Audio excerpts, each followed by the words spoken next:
सबसे पहले तो ना इस सोसाइटी के बारे में सोचना बंद करो और परी भाभी पीछे पड़ी है ना शादी के, तो सबसे पहले आप परी भाभी को किडनैप करो, यहाँ से कहीं दूर ले जाओ।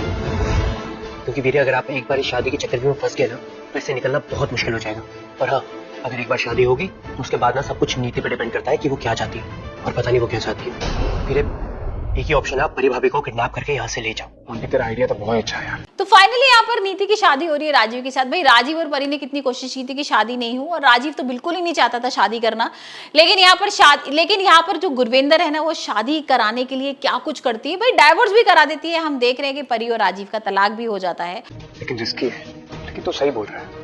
अगर मैं परी को यहाँ से ले जाऊंगा ना, तब मुझे समझ में आएगा ये समाज, ये सोसाइटी सब बेकार की बातें हैं। और थोड़े दिन इस घर से, नीति से दूर रहेगी ना, तो ये शादी वाला भूत भी उतर जाएगा। हाँ, लेकिन मोंटी, हम दोनों किडनैपिंग कैसे कर पाएंगे? हमें किसी के साथ की जरूरत है। कौन देगा हमारा साथ? मैं दूंगी। आप साथ दो। मोंटी का आइडिया बचकाना जरूर है। और अब जो परी और राजीव है ना, बहुत परेशान है, बहुत दुखी है। मतलब हमें देखा है ना हमने किस तरीके से यहाँ पर दोनों एक दूसरे को बहुत प्यार करते हैं। लेकिन गुरविंदर भाई अब इन दोनों को जुदा कर देगी। अब यहाँ पर जो गुरविंदर है ना, वो एक और चाल चलने वाली है। वो लेकिन जब बड़ों की सोच समझ काम ना आए तो इसी का आइडिया ट्राई करके देख लेते हैं, क्या पता काम आ जाए। तेरे और परी की खुशी चाहिए, और उसके लिए मैंने कुछ भी करना पड़े, मैं करने को तैयार हूँ। हम ये पक्का कर रहे हैं। खुद परी को किडनैप करना मुझे थोड़ा सा अजीब सा लग रहा है। अजीब तो मैंने भी लग रहा है पता है। परी को बोलेगी कि भाई एक काम करो, अब तुम्हारे बहुत दिन हो गए यहाँ पर, और न तुम इस रूम को छोड़ दो, क्योंकि यहाँ पर नीति और संजू रहने वाले हैं। तो अब हो सकता है कि भाई शायद परी जो है ना इन लोगों की जिंदगी से चली जाए। लेकिन भाई एक प्रोमो आ रहा है सामने, जिसमें हम देख रहे हैं कि दोनों लोग फेले ले रहे हैं, राजीव और नीति। और अचानक से ना परी के सामने वो वीडियो आ जाता है जिसमें गुरविंदर को धक्का दे रही होती है। और वो वीडियो देखकर ना समझ में नहीं आता परी को पहले तो कि ये क्या है, और वो शादी बीच में रुकवा देती है। और यहाँ पर वो नीति से बोलती है कि परी ये क्या है, तुमने मम्मी को धक्का दिया था। और यहाँ पर जो गुरविंदर होती है ना, उसके भी होश उड़ जाते हैं, क्योंकि गुरविंदर तो भाई अब चाहती नहीं है ना परी को। यहाँ पर वो नीति को अपनी बहू मान चुकी है, और वो अब बिल्कुल नहीं चाहती कि नीति एक्सपोज हो, नीति का कोई सच बाहर आए।